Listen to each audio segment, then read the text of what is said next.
ಗೆಳೆಯರೆ, ಕರ್ನಾಟಕದಲ್ಲಿ ಸುದೀರ್ಘ ಕಾಲ ಮುಖ್ಯಮಂತ್ರಿಯಾಗಿ ದಾಖಲೆಯನ್ನು ನಿರ್ಮಾಣ ಮಾಡಿದ ಸಿದ್ದರಾಮಯ್ಯ ಗುರುವಾರ ಅಂದ್ರೆ ಬಕ್ರೀದ್ ಹಬ್ಬದ ದಿನ ಗವರ್ನರ್ ಅವರನ್ನ ಭೇಟಿ ಮಾಡ್ತಾ ಇದ್ದಾರೆ. ಅವರು ಅಲ್ಲಿ ತಮ್ಮ ಸ್ಥಾನಕ್ಕೆ ರಾಜೀನಾಮೆ ಕೊಡುವ ಮೂಲಕ ಹೊಸ ಮುಖ್ಯಮಂತ್ರಿಯ ಆಯ್ಕೆಗೆ ರಾಜ್ಯದಲ್ಲಿ ಅವಕಾಶವನ್ನು ಮಾಡಿಕೊಡ್ತಾರೆ ಅಂತ ಹೇಳಲಾಗ್ತಾ ಇದೆ. ದೆಹಲಿಯಿಂದ ಬಂದ ತಕ್ಷಣ ಸಿದ್ದರಾಮಯ್ಯ ತುರ್ತಾಗಿ ರಾಜೀನಾಮೆ ಕೊಡ್ತಾ ಇರೋದನ್ನ ನೋಡಿದ್ರೆ ಅಲ್ಲಿ ಎಲ್ಲ ಚೆನ್ನಾಗಿದೆ ಅಂತೇನು ಅನ್ನಿಸ್ತಾ ಇಲ್ಲ.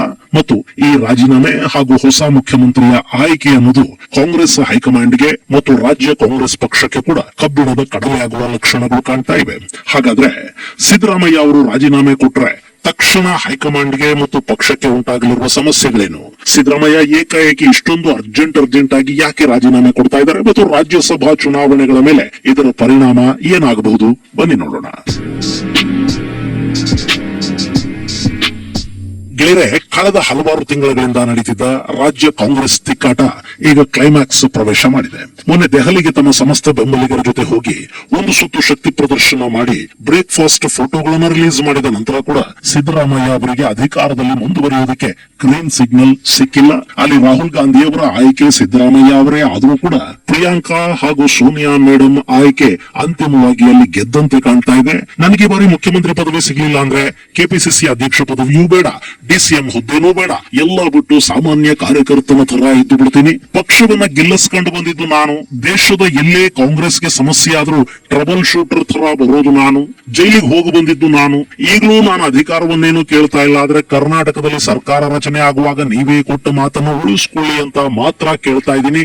ಇಲ್ಲ ಅಂದ್ರೆ ಬಹಿರಂಗವಾಗಿ ಮಾತು ಉಳಿಸ್ಕೊಳ್ಳೋದಕ್ಕೆ ಆಗ್ತಾ ಇಲ್ಲ ಅನ್ನೋದನ್ನ ಹೇಳ್ಬಿಡಿ. ಅಟ್ಲೀಸ್ಟ್ ಕಾರ್ಯಕರ್ತರಲ್ಲಿ ಗೊಂದಲ ಆದ್ರೂ ನಿವಾರಣೆ ಆಗುತ್ತೆ ಅಂತ ಡಿ.ಕೆ. ಶಿವಕುಮಾರ್ ಅಲ್ಲಿ ಸೆಂಟಿಮೆಂಟ್ ಕಾರ್ಡ್ ಅನ್ನು ಪ್ಲೇ ಮಾಡಿದ್ರಂತೆ. ಇನ್ನು ನನ್ನನ್ನು ಬದಲಿಸಬೇಕು ಅಂದ್ರೆ ಅದಕ್ಕೆ ಕಾರಣ ಹೇಳಿ. ಸರ್ಕಾರದಲ್ಲಿ ಸಮಸ್ಯೆ ಇದೆಯಾ? ಆಡಳಿತ ಸರಿ ಇಲ್ವೇ? ನಿಮಗೆ ಬೇರೆ ಏನಾದರೂ ಲೋಪಗಳು ಕಾಣಿಸಿದ್ರೆ ಅದನ್ನೂ ಹೇಳಿ. ಅದೇನೂ ಇಲ್ಲದೆ ಮುಖ್ಯಮಂತ್ರಿಯನ್ನ ಬದಲಿಸಿ ನಿಮ್ಮ ಕಾಲ ಮೇಲೆ ನೀವೇ ಕಲ್ಲು ಹಾಕಬೇಡಿ ಅಂತ ಸಿದ್ದರಾಮಯ್ಯ ಕೂಡ ರಾಹುಲ್ ಗಾಂಧಿ ಅವರಿಗೆ ಹೇಳಿದ್ರಂತೆ. ಈ ಎಲ್ಲದರ ನಡುವೆ ಮಧ್ಯಾಹ್ನ ಸೋನಿಯಾ ಗಾಂಧಿ ಅವರನ್ನ ಭೇಟಿ ಮಾಡಿ ಬಂದ ರಾಹುಲ್ ಕಡೆಗೆ ನಿಮ್ಮ ಸೇವೆ ನಮಗೆ ದೆಹಲಿಯಲ್ಲಿ ಬೇಕಿದೆ, ರಾಜ್ಯಸಭೆಗೆ ನೀವು ಬಂದು ಬಿಡಿ, ಈಗ ನೀವು ರಾಜೀನಾಮೆ ಕೊಡೋದು ಅನಿವಾರ್ಯ, ಕೊಟ್ಟು ಬಿಡಿ ಅಂತ ಹೇಳಿದ ಮೇಲೆ ಸಿದ್ದರಾಮಯ್ಯ ಅವರಿಗೆ ಅಲ್ಲಿ ಬೇರೆ ಮಾತಾಡೋದಕ್ಕೆ ಅವಕಾಶ ಇರಲಿಲ್ಲ. ಅವರಲ್ಲಿಂದ ಎದ್ದು ಬಂದರು ಅಂತ ಮಾಧ್ಯಮಗಳ ವರದಿಗಳು ಹೇಳ್ತಾ ಇವೆ. ಬೇರೆ ಅದು ಕ್ಲೋಸ್ ಡೋರ್ ಮೀಟಿಂಗು. ಅಲ್ಲಿ ಏನಾಯ್ತು ಅನ್ನೋದು ಅಲ್ಲಿದ್ದವರಿಗೆ ಮಾತ್ರ ಗೊತ್ತಿರುತ್ತೆ. ಅವ್ರು ಹೇಳದೇ ಇದ್ರೆ ಯಾವುದನ್ನು ಹೀಗೆ ಆಗಿದೆ ಅಂತ ಹೇಳೋದಕ್ಕೆ ಬರುವುದಿಲ್ಲ. ಒಟ್ಟಾರೆ ಅಲ್ಲಿಂದ ಹೊರಬಂದ ನಂತರ ವೇಣುಗೋಪಾಲ್ ಒಂದು ಪ್ರೆಸ್ ಬ್ರೀಫಿಂಗ್ ಮಾಡ್ತಾರೆ. ಆ ಸಂದರ್ಭದಲ್ಲಿ ಒಂದು ಬದಿಲಿ ಡಿ.ಕೆ. ಶಿವಕುಮಾರ್, ಮತ್ತೊಂದು ಬದಿಲಿ ಸಿದ್ದರಾಮಯ್ಯ ಇಬ್ರು ಇದ್ರು. ಸಿದ್ದರಾಮಯ್ಯ ಅವರ ಮುಖದಲ್ಲಿ ಉತ್ಸಾಹ ಇರಲಿಲ್ಲ, ಶಿವಕುಮಾರ್ ನಗುತ್ತಾ ಇದ್ರು. ಆದ್ರೆ ಆ ನಗುವಲ್ಲಿ ಕೂಡ ಅಂತ ಖುಷಿ ಏನು ಕಾಣ್ತಾ ಇರಲಿಲ್ಲ. ಸಣ್ಣ ಚಿಂತೆಯ ಗೆರೆ ಇದ್ದೇ ಇತ್ತು. ಇನ್ನು ವೇಣುಗೋಪಾಲ್, ನಾವು ರಾಜ್ಯಸಭೆ ಅಭ್ಯರ್ಥಿಗಳ ಬಗ್ಗೆ ಮಾತಾಡೋದಕ್ಕೆ ಇಲ್ಲಿ ಮೀಟಿಂಗ್ ಮಾಡಿದ್ವಿ. ನೀವು ಮಾಧ್ಯಮಗಳು ಹೇಳಿದ ಹಾಗೆ ಮುಖ್ಯಮಂತ್ರಿ ಬದಲಾವಣೆ ಅಂಥದ್ದೇನೂ ಇಲ್ಲ ಅಂತ ಹೇಳಿದ್ರು. ರಾಜ್ಯಸಭೆಗೆ ಅಭ್ಯರ್ಥಿಯನ್ನ ಆಯ್ಕೆ ಮಾಡೋದಕ್ಕೆ ಇಡೀ ಸರ್ಕಾರನೇ ವಿಮಾನ ಹತ್ಕೊಂಡು ದೆಹಲಿಗೆ ಹೋಗ್ಬೇಕಾ?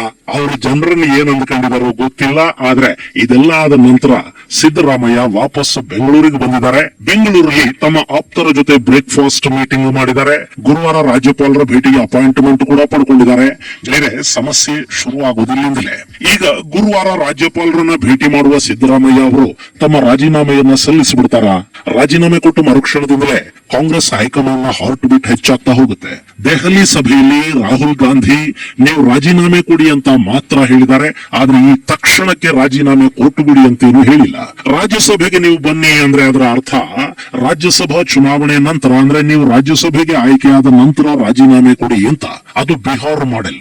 ಹೇಗೆ ಬಿಹಾರದ ಮುಖ್ಯಮಂತ್ರಿ ನಿತೀಶ್ ಕುಮಾರ್ ಅವರನ್ನ ರಾಜ್ಯಸಭೆಗೆ ಆಯ್ಕೆ ಮಾಡಿ ಅವರಿಂದ ತೆರವಾದ ಮುಖ್ಯಮಂತ್ರಿ ಸ್ಥಾನವನ್ನ ಉಪಮುಖ್ಯಮಂತ್ರಿ ಸಾಮ್ರಾಟ್ ಚೌಧರಿಗೆ ಕೊಟ್ರು, ಹಾಗೆ ಕರ್ನಾಟಕದಲ್ಲಿ ಕೂಡ ಸಿದ್ದರಾಮಯ್ಯ ಅವರನ್ನ ರಾಜ್ಯಸಭೆಗೆ ಆಯ್ಕೆ ಮಾಡಿ ಸ್ಮೂತ್ ಆಗಿ ಅಧಿಕಾರವನ್ನ ಉಪಮುಖ್ಯಮಂತ್ರಿಯಾಗಿರುವ ಡಿ.ಕೆ. ಶಿವಕುಮಾರ್ ಅವರಿಗೆ ಹಸ್ತಾಂತರ ಮಾಡುವುದು ಹೈಕಮಾಂಡ್ ನ ಬಯಕೆ ಇದ್ದಾಗಿದೆ. ಆದ್ರೆ ಸ್ವಾಭಿಮಾನಿ ಸಿದ್ದರಾಮಯ್ಯ ನೀವು ರಾಜೀನಾಮೆ ಕೊಡಿ ಅಂತ ಹೈಕಮಾಂಡ್ ಹೇಳಿದ ನಂತರ ಕೂಡ ಆ ಹುದ್ದೆಯಲ್ಲಿರುವುದು ಬೇಡ ಅಂತ ತೀರ್ಮಾನ ಮಾಡಿದಂತಿದ್ದಾರೆ. ರಾಜ್ಯಸಭಾ ಚುನಾವಣೆಯವರೆಗೆ ಕಾಯುವ ಸ್ಥಿತಿಯಲ್ಲಿ ಅವರಿಲ್ಲ. ಹೀಗಾಗಿ ರಾಜೀನಾಮೆಯನ್ನು ಕೊಟ್ಟು ಬಿಡ್ತಾರೆ ಅನ್ನೋದು ಅವರ ಆಪ್ತ ವಲಯದಿಂದ ಕೇಳಿ ಬರ್ತಾ ಇರೋ ಮಾತು. ಇಲ್ಲಿ ಸಿದ್ದರಾಮಯ್ಯ ಅವರು ಮುಖ್ಯಮಂತ್ರಿ ಸ್ಥಾನಕ್ಕೆ ರಾಜೀನಾಮೆ ಕೊಡುವವರೆಗೆ ಮಾತ್ರ ಅವರ ಮೇಲೆ ಹೈಕಮಾಂಡ್ ಅನ್ನು ಹಿಡಿತಾ ಇರುತ್ತೆ. ರಾಜೀನಾಮೆ ಕೊಟ್ಟು ನಂತರ ಸಿದ್ದರಾಮಯ್ಯ ಅವರು ಸ್ವತಂತ್ರರಾಗ್ತಾರೆ. ಅಲ್ಲಿಂದ ರಾಜಕೀಯ ಹೆಜ್ಜೆಗಳು ತುಂಬಾ ಕುತೂಹಲಕಾರಿ ಆಗ್ತಾ ಹೋಗುತ್ತವೆ. ಇಲ್ಲಿ ಸಿದ್ದರಾಮಯ್ಯ ಅವರು ರಾಜೀನಾಮೆ ಕೊಟ್ಟ ನಂತರ ಹೊಸ ಮುಖ್ಯಮಂತ್ರಿಯಾಗಿ ಡಿ.ಕೆ. ಶಿವಕುಮಾರ್ ಪ್ರಮಾಣ ವಚನ ಸ್ವೀಕಾರ ಮಾಡ್ತಾರೆ. ಅವ್ರ ಸುತ್ತ 4 ಉಪಮುಖ್ಯಮಂತ್ರಿಗಳನ್ನ ಆಯ್ಕೆ ಮಾಡಲಾಗುತ್ತೆ. ಕರ್ನಾಟಕದ 4 ಕಡೆಗಳನ್ನ ಪ್ರತಿನಿಧಿಸುವ 4 ಉಪಮುಖ್ಯಮಂತ್ರಿಗಳು doctor G. Parameshwar, M B. Patil, Siddaramaiah ಅವರ ಪುತ್ರ ಯತೀಂದ್ರ, ಅಲ್ಪಸಂಖ್ಯಾತರ ಕೋಟಾದಲ್ಲಿ ಖಾದರ್ ಅಥವಾ ಜಮೀರ್. ಇಲ್ಲಿ ದಕ್ಷಿಣ ಕನ್ನಡದ ಕೋಟಾ ಅಂತ ಬಂದ್ರೆ ಖಾದರ್ ಉಪಮುಖ್ಯಮಂತ್ರಿಯಾಗುವ ಸಾಧ್ಯತೆಗಳಿವೆ ಅನ್ನೋ ಮಾತುಗಳು ಕೇಳಿ ಬರ್ತಾ ಇವೆ.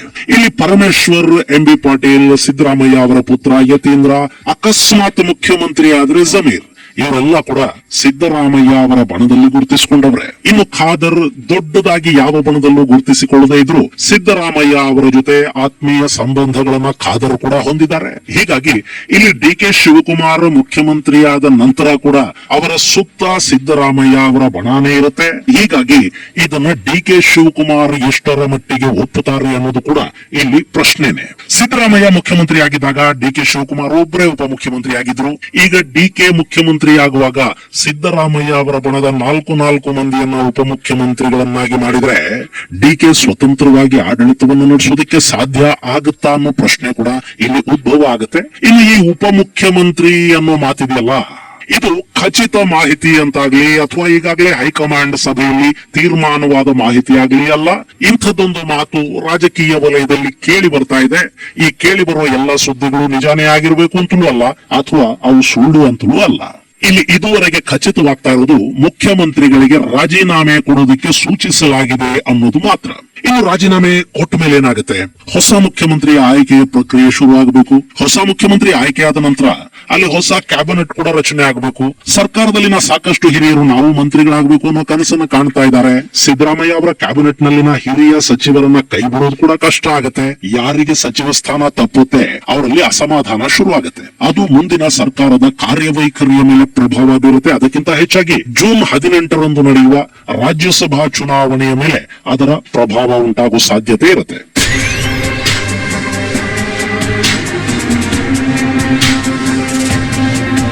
ಗೆಳೆಯರೆ, ರಾಜ್ಯಸಭೆಗೆ ಕರ್ನಾಟಕದಿಂದ 4 ಸ್ಥಾನಗಳಿಗೆ ಚುನಾವಣೆ ನಡೆಯಬೇಕು. ಸದ್ಯದ ಲೆಕ್ಕಾಚಾರದ ಪ್ರಕಾರ 3 ಸ್ಥಾನಗಳನ್ನ ಕಾಂಗ್ರೆಸ್ ತನ್ನ ಸಂಖ್ಯಾಬಲದ ಮೇಲೆ ಸುಲಭವಾಗಿ ಗೆದ್ದುಕೊಳ್ಳುವುದಕ್ಕೆ ಅವಕಾಶ ಇದೆ. ಆದ್ರೆ ಮುಖ್ಯಮಂತ್ರಿ ಬದಲಾವಣೆಯಾಗಿ ಕ್ಯಾಬಿನೆಟ್ ರಿಶಫಲ್ ಆಗಿ ಅಲ್ಲೊಂದು ಅಸಮಾಧಾನ ಭುಗಿಲಿದ್ರೆ ಅದರ ಪರಿಣಾಮ ರಾಜ್ಯಸಭಾ ಚುನಾವಣೆಗಳ ಮೇಲೆ ಖಂಡಿತ ಉಂಟಾಗುತ್ತೆ. ರಾಜ್ಯಸಭಾ ಚುನಾವಣೆಗಳಲ್ಲಿ 2003ರ ನಂತರ ಮತ ಚಲಾವಣೆ ಮಾಡುವಾಗ ತಾವು ಯಾರಿಗೆ ಮತ ಹಾಕಿದ್ವಿ ಅನ್ನೋದನ್ನ ಪಕ್ಷದ ಏಜೆಂಟರಿಗೆ ಅದನ್ನ ತೋರಿಸಿ ಮತ ಚಲಾವಣೆ ಮಾಡಬೇಕು ಅಂತ ಇದೆ. ಕ್ರಾಸ್ ವೋಟಿಂಗ್ ಅನ್ನು ತಪ್ಪಿಸೋದಿಕ್ಕೆ ಅನ್ನೋ ಕಾರಣಕ್ಕೇನೆ 2003ರಿಂದ ಇದನ್ನು ಜಾರಿ ಮಾಡಿದರೆ, ಹಾಗಂತ ತಮ್ಮ ಪಕ್ಷದ ಏಜೆಂಟರಿಗೆ ತೋರಿಸದೆ ಮತ ಚಲಾವಣೆ ಮಾಡಿದ್ರೆ ಅಥವಾ ಕ್ರಾಸ್ ವೋಟಿಂಗ್ ಮಾಡಿದ್ರೆ ಅಂಥ ಶಾಸಕರ ಶಾಸಕತ್ವ ರದ್ದಾಗೋದಾಗ್ಲಿ ಅವರ ವಿರುದ್ಧ ಕಾನೂನು ಕ್ರಮ ತೆಗೆದುಕೊಳ್ಳೋದಕ್ಕೆ ಅವಕಾಶ ಆಗ್ಲೇ ಇಲ್ಲ. ಹೆಚ್ಚು ಅಂದ್ರೆ ಪಕ್ಷದಿಂದ ಸಸ್ಪೆಂಡ್ ಮಾಡಬಹುದೇ ಹೊರತು ಅಲ್ಲಿ ಅವರ ಶಾಸಕ ಸ್ಥಾನಕ್ಕೆ ಯಾವ ತೊಂದರೆನೂ ಉಂಟಾಗುವುದಿಲ್ಲ. ಹೀಗಾಗಿ ಅಸಮಾಧಾನವನ್ನ ವ್ಯಕ್ತಪಡಿಸುವುದಕ್ಕೆ ಶಾಸಕರು ರಾಜ್ಯಸಭಾ ಮತದಾನದ ವೇಳೆ ಒಂದು ಅವಕಾಶವನ್ನ ಬಳಕೆ ಮಾಡಿಕೊಂಡ್ರೆ ಅದರಿಂದ ಕಾಂಗ್ರೆಸ್ ಪಕ್ಷಕ್ಕೆ ದೊಡ್ಡ ನಷ್ಟ ಉಂಟಾಗುತ್ತೆ. ಜೊತೆಗೆ 2 ವರ್ಷಗಳ ಹೊಸ ಮುಖ್ಯಮಂತ್ರಿಯ ಆಡಳಿತ ಏನಿದೆ ಅದು ಸುಗಮವಾಗಿರೋದಿಲ್ಲ ಅನ್ನೋದರ ಸೂಚನೆ ಕೂಡ ಅಲ್ಲಿ ಸಿಕ್ಕೋಗುತ್ತೆ. ಇದೆಲ್ಲವನ್ನ ಸಿದ್ದರಾಮಯ್ಯನೇ ಮಾಡಿಸ್ತಾರೆ ಅಂತಲ್ಲ, ಆದ್ರೆ ಸಿದ್ದರಾಮಯ್ಯ ಅವರಿಗೆ ಸಿಕ್ಕಷ್ಟು ಆಡಳಿತದ ಮೇಲಿನ ಹಿಡಿತ ಹೊಸ ಮುಖ್ಯಮಂತ್ರಿಗೆ ಸಿಗುತ್ತಾ ಅನ್ನೋ ಅನುಮಾನ ಅಂತೂ ಇಲ್ಲಿ ಇದ್ದೇ ಇರುತ್ತೆ. ಸಿದ್ದರಾಮಯ್ಯ ಸಮಾಜವಾದಿ ಹಿನ್ನೆಲೆಯಿಂದ ಬಂದವರು, ಹಿರಿಯ ಸಚಿವರಿಗೆ ಎಷ್ಟು ಸ್ವಾತಂತ್ರ್ಯವನ್ನ ಕೊಡಬೇಕು ಅನ್ನೋದು ಗೊತ್ತಿದ್ದವರು. ಸಿದ್ದರಾಮಯ್ಯ ಅವರ ಸರ್ಕಾರದಲ್ಲಿ ಸಚಿವರ ವಿರುದ್ಧ ಏನೇ ಭ್ರಷ್ಟಾಚಾರ ಪ್ರಕರಣಗಳು ಆರೋಪಗಳು ಕೇಳಿಬಂದರೂ ಕೂಡ ಎಲ್ಲೂ ವೈಯಕ್ತಿಕವಾಗಿ ಸಿದ್ದರಾಮಯ್ಯ ತಮ್ಮ ಹೆಸರನ್ನು ಕೆಡಿಸಿಕೊಳ್ಳಿಲ್ಲ. ಮೈಸೂರಿನ ಮೂಡ ವಿಷಯ ಬಿಟ್ರೆ ಬೇರೆಲ್ಲೂ ಸಿದ್ದರಾಮಯ್ಯ ಅವರ ಹೆಸರಿಗೆ ಮಸಿ ಅಂಟಿಕೊಳ್ಳಿಲ್ಲ. ಅದು ಅವರು ತಮ್ಮ ವೈಯಕ್ತಿಕ ಚಾರ್ಮ್ ಬಗ್ಗೆ ತಗೊಂಡು ಕಾಳಜಿ. ಬೇರೆ ಸಿದ್ದರಾಮಯ್ಯ ಮೂಲತಃ ಕಾಂಗ್ರೆಸ್ಸಿಗರಲ್ಲ. ಕಾಂಗ್ರೆಸ್ ಅನ್ನೋದು ಅವರ ವಾಹನ ಆಯ್ತೆ ಹೊರತು ಅದು ಅವರ ಮನೆ ಅಲ್ಲ. ಜೆಡಿಎಸ್ ನಿಂದ ಕಾಂಗ್ರೆಸ್ಗೆ ಬಂದ ನಂತರ ಅಹಿಂದ ಕಟ್ಟಿದ ಸಿದ್ದರಾಮಯ್ಯ ತಮ್ಮ ವರ್ಚಸ್ಸನ್ನು ಅದ್ಭುತವಾಗಿ ಬಳಸಿಕೊಳ್ತಾ ಹೋದ್ರು. 2013ರ ಚುನಾವಣೆಯಲ್ಲಿ ಜನ ವೋಟ್ ಹಾಕಿದ್ದು ಕಾಂಗ್ರೆಸ್ ಪಕ್ಷಕ್ಕ, ಸಿದ್ದರಾಮಯ್ಯ ಅವರಿಗೆ ಅನ್ನೋ ಅನುಮಾನ ಬರುವಷ್ಟರ ಮಟ್ಟಿಗೆ ಅವರು ತಮ್ಮ ಸ್ವಂತ ವರ್ಚಸ್ಸನ್ನು ಬೆಳೆಸ್ಕೊಂಡ್ರು. ಸರ್ಕಾರವನ್ನ, ಅದರ ಸ್ಕೀಮ್ಗಳನ್ನ, ಸಿದ್ದರಾಮಯ್ಯ ಅವರ ಯೋಜನೆಗಳು, ಸಿದ್ದರಾಮಯ್ಯ ಅವರ ಸರ್ಕಾರ ಅಂತಲೇ ಬಿಂಬಿಸುವ ಕೆಲಸವನ್ನ ಅವರ PR ವಹಿಸಿಕೊಂಡ ಜನ ತುಂಬಾ ಚೆನ್ನಾಗಿ ಮಾಡಿದ್ರು. ಕಾಂಗ್ರೆಸ್ ಸರ್ಕಾರ ಅನ್ನೋದಕ್ಕಿಂತ ಸಿದ್ದರಾಮಯ್ಯ ಅವರ ಸರ್ಕಾರ ಅಂತಲೇ ಆ ಸರ್ಕಾರವನ್ನ ಗುರುತಿಸುವಷ್ಟರ ಮಟ್ಟಿಗೆ ಅವರು ತಮ್ಮ ಪ್ರಭಾವವನ್ನು ಬೆಳೆಸ್ಕೊಂಡ್ರು. ಇನ್ನು 2018ರ ಸೋಲಿದೆ ನೋಡಿ, ಅದು ಕಾಂಗ್ರೆಸ್ನ ಸೋಲಾಯ್ತು, ಸಿದ್ದರಾಮಯ್ಯ ಅವರ ಸೋಲು ಅಂತ ಅವರದನ್ನು ಒಪ್ಪಲೂ ಇಲ್ಲ, ಹೇಳಲೂ ಇಲ್ಲ. ಸಿದ್ದರಾಮಯ್ಯ ಅವರದ್ದು ಕಾಂಗ್ರೆಸ್ ಪಕ್ಷ ಮತ್ತು ರಾಜಕಾರಣದಲ್ಲಿನ ಒಂದು ಕ್ಲಾಸಿಕ್ ಮಾದರಿ ಅಂದ್ರೆ ತಪ್ಪೇನಾಗುವುದಿಲ್ಲ. ಇನ್ನು ಈಗ ರಾಜೀನಾಮೆ ಕೊಡುವ ಬಗ್ಗೆ ತಮ್ಮ ಅಸಮಾಧಾನ ಇದೆ ಅನ್ನೋದನ್ನ ಅವರು ಎಲ್ಲೂ ಬಹಿರಂಗವಾಗಿ ತೋರಿಸ್ಕೊಳ್ತಾ ಇಲ್ಲ. ಹೈಕಮಾಂಡ್ ಹೇಳಿದ ಮೇಲೆ ಒಂದು ಕ್ಷಣವೂ ನನಗ ಆ ಕುರ್ಚಿ ಬೇಡ ಅನ್ನೋ ತರ ರಾಜೀನಾಮೆ ಕೊಡುವ ಮೂಡಿಗೆ ಬಂದಿದ್ದಾರೆ. ಇದು ನಾಳೆ ಅವರ ವಿಷಯದಲ್ಲಿ ದೊಡ್ಡ ಸಿಂಪತಿಯಾಗಿ ಬದಲಾಗುತ್ತೆ. ರಾಜೀನಾಮೆ ಕೊಟ್ಟ ಮರುಕ್ಷಣದಿಂದ ಸಿದ್ದರಾಮಯ್ಯ ಅವರು ಸ್ವತಂತ್ರರಾಗ್ತಾರೆ ಮತ್ತು ಅವರ ಸುತ್ತ ಅವರನ್ನ ಪ್ರೀತಿಸುವ ಶಾಸಕರು ಸಚಿವರ ಕೂಟ ಶುರುವಾಗುತ್ತೆ. ಅವರು ರಾಜ್ಯಸಭೆಗೆ ಹೋದ್ರೆ ಅಲ್ಲಿ LOP ತರದ್ದೇನಾದ್ರೂ ಅವರನ್ನ ಮಾಡಬೇಕಾಗತ್ತೆ. ಅಕಸ್ಮಾತ್ ಹಾಗೇನಾದ್ರೂ ಮಾಡಿದ್ರೆ ಸದ್ಯಕ್ಕೆ ರಾಜ್ಯಸಭೆಯಲ್ಲಿ ವಿರೋಧ ಪಕ್ಷದ ನಾಯಕರಾಗಿರುವ ಖರ್ಗೆ ಅವರ ಸ್ಥಾನವನ್ನು ಕಿತ್ಕೊಂಡು ಇವರಿಗೆ ಕೊಡಬೇಕಾಗುತ್ತೆ. ಖರ್ಗೆ AICCಗೆ ಸೀಮಿತ ಆಗಬೇಕಾಗಿ ಬರುತ್ತೆ. ಗೆಳೆಯರೆ, ಈ ಹಿಂದೆ ಕೂಡ ರಾಜ್ಯದಲ್ಲಿ ಖರ್ಗೆ ವಿರೋಧ ಪಕ್ಷದ ನಾಯಕರಾಗಿದ್ರು. ಸಿದ್ದರಾಮಯ್ಯ ಕಾಂಗ್ರೆಸ್ ಪಕ್ಷಕ್ಕೆ ಬಂದಾಗ ಖರ್ಗೆ ಅವರನ್ನ ದೆಹಲಿಗೆ ಕಳುಹಿಸಿ ಇಲ್ಲಿ ವಿರೋಧ ಪಕ್ಷದ ನಾಯಕ ಸ್ಥಾನವನ್ನ ಸಿದ್ದರಾಮಯ್ಯ ಅವರಿಗೆ ಕೊಡಲಾಯಿತು. ಇನ್ನು ಈಗ ಸಿದ್ದರಾಮಯ್ಯ ಅವರನ್ನ ದೆಹಲಿಗೆ ಕರೆಸ್ಕೊಂಡ್ರೆ ಅವರಿಗೆ ರಾಜ್ಯಸಭೆಯ LOP ಸ್ಥಾನವನ್ನ ಕೊಡೋದಾದ್ರೆ ಆ ಸ್ಥಾನದಿಂದ ಖರ್ಗೆ ಅವರನ್ನ ತೆರವುಗೊಳಿಸಬೇಕಾಗಿ ಬರುತ್ತೆ. ಖರ್ಗೆ AICCಗೆ ಸೀಮಿತ ಆಗ್ತಾರೆ. ಇನ್ನು ಇಲ್ಲಿ ಮತ್ತೊಂದು ಆಪ್ಷನ್ ಕೂಡ ಇತ್ತು. ಅದರ ಪ್ರಕಾರ ಸಿದ್ದರಾಮಯ್ಯ ದೆಹಲಿಗೆ ಹೋಗಿ ರಾಜ್ಯಸಭೆಯ ವಿರೋಧ ಪಕ್ಷದ ನಾಯಕರಾಗುವುದು, ಖರ್ಗೆ ಅವರನ್ನ ರಾಜ್ಯಕ್ಕೆ ಕಳುಹಿಸಿ ಅವರನ್ನ ಇಲ್ಲಿನ ಮುಖ್ಯಮಂತ್ರಿಯನ್ನಾಗಿ ಮಾಡುವುದು ಮತ್ತು AICC ಅಧ್ಯಕ್ಷ ಸ್ಥಾನವನ್ನ ವೇಣುಗೋಪಾಲ್ಗೆ ಕೊಡುವುದು ಅನ್ನೋ ತರದ ಒಂದು ಯೋಜನೆ ಕೂಡ ಅಲ್ಲಿ ಚರ್ಚೆಯಲ್ಲಿತ್ತು. ಆದ್ರೆ ಅದ್ಯಾಕೋ ಈಗ ತೆರೆಮರೆಗೆ ಸರಿದಂತೆ ಕಾಣ್ತಾ ಇದೆ. ಇನ್ನು ಈಗ ಸಿದ್ದರಾಮಯ್ಯ ತುರ್ತಾಗಿ ರಾಜೀನಾಮೆಯನ್ನು ಕೊಡ್ತಾ ಇರುವುದು ಮತ್ತು ಇಲ್ಲಿ ಉಂಟಾಗಲಿರುವ ರಾಜಕೀಯ ಗೊಂದಲಗಳನ್ನ ಗಮನದಲ್ಲಿಟ್ಟುಕೊಂಡು ಮತ್ತೆ ಖರ್ಗೆ ಮುಖ್ಯಮಂತ್ರಿ ಅನ್ನೋ ಥಿಯರಿ ಮುನ್ನೆಲೆಗೆ ಬಂದ್ರೆ ಆಶ್ಚರ್ಯ ಏನು ಪಡಬೇಕಾಗಿಲ್ಲ. ಹಾಗಲ್ಲದೆ DK ಶಿವಕುಮಾರ್ ಮುಖ್ಯಮಂತ್ರಿ ಆಗುತ್ತಾರೆ ಅನ್ನೋದಾದ್ರೆ ಇಲ್ಲಿ ಅವರ ಪಾಲಿಗೊಂದಷ್ಟು ಸಮಸ್ಯೆಗಳು ಹಾಗೆ ಉಳ್ಕೊಳ್ಳುತ್ತವೆ. ಸಿದ್ದರಾಮಯ್ಯ ದೆಹಲಿಗೆ ಹೋಗೋದಕ್ಕೆ ನಿರಾಕರಿಸಿದ್ರೆ ರಾಜ್ಯದಲ್ಲಿ ಅವರ ರಾಜಕೀಯ ಭವಿಷ್ಯ ಏನು ಅನ್ನೋ ಪ್ರಶ್ನೆ ಕೂಡ ಇಲ್ಲಿ ಹಾಗೆ ಉಳ್ಕೊಳ್ಳುತ್ತೆ.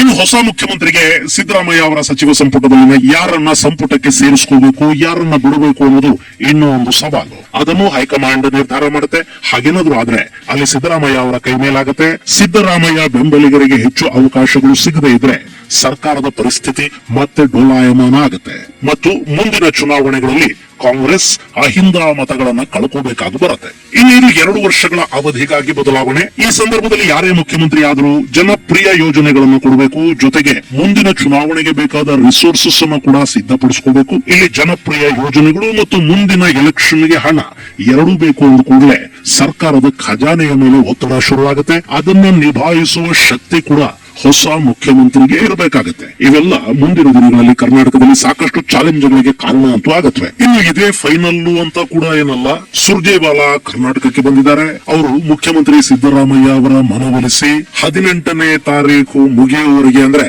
ರಾಜ್ಯಸಭಾ ಸ್ಥಾನಗಳಿಗೆ ಮತದಾನ ಮುಗಿಯುವವರೆಗೆ ಮುಖ್ಯಮಂತ್ರಿ ಸ್ಥಾನದಲ್ಲಿ ನೀವೇ ಮುಂದುವರಿರಿ ಅಂತ ಹೇಳೋ ಸಾಧ್ಯತೆ ಕೂಡ ಇರುತ್ತೆ. ಹಾಗೇನಾದ್ರೂ ಆಗಿ ಸಿದ್ದರಾಮಯ್ಯ ಅವರ ಮನವೊಲಿಸುವುದರಲ್ಲಿ ಹೈಕಮಾಂಡ್ ಯಶಸ್ವಿಯಾದ್ರೆ ನಾಳೆ ರಾಜೀನಾಮೆ ಕೊಡೋ ಕಾರ್ಯಕ್ರಮ ಮುಂದೂಡಲ್ಪಡುವ ಸಾಧ್ಯತೆಗಳನ್ನ ಇಲ್ಲಿ ತಳ್ಳಿ ಹಾಕೋದಿಕ್ಕಾಗೋದಿಲ್ಲ. ಏನೇ ಇರಲಿ, ಇವತ್ತಲ್ಲ ನಾಳೆ ಹೊಸ ಮುಖ್ಯಮಂತ್ರಿ ಬರಲೇಬೇಕಾಗುತ್ತೆ. ಅವರಿಗೆ ಈಗಲೇ ಒಂದು ಅಡ್ವಾನ್ಸ್ ಅಭಿನಂದನೆಗಳನ್ನ ಹೇಳ್ಬಿಡೋಣ. ಇದು ಗೆಳೆಯರೆ ರಾಜ್ಯದಲ್ಲಿನ ಬದಲಾವಣೆಯ ಕುರಿತಾದ ಒಂದಷ್ಟು ಮಾಹಿತಿ. ಮುಂದಿನ ಸಂಚಿಕೆಯಲ್ಲಿ ಮತ್ತಷ್ಟು ವಿಶೇಷಗಳ ಜೊತೆ ಮತ್ತೆ ಭೇಟಿಯಾಗೋಣ. ಅಲ್ಲಿವರೆಗೆ ಜೈ ಹಿಂದ್, ಜೈ ಕರ್ನಾಟಕ.